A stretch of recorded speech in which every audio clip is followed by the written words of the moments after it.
Akashvani eight 90। नमस्ते, मेरा नाम रेनू है।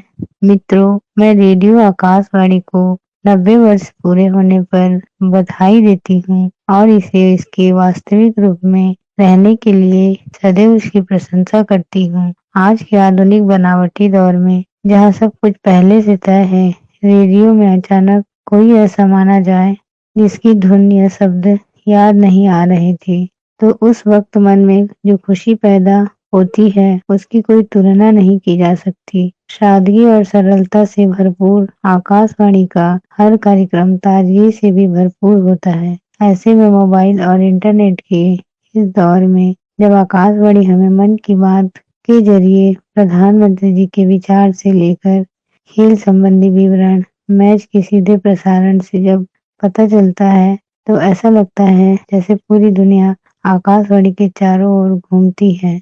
अंत में एक बार फिर मैं आप सभी को इसे अपने दिनचर्या के अभिन्न अंग के शामिल करने की सलाह दूंगी। धन्यवाद।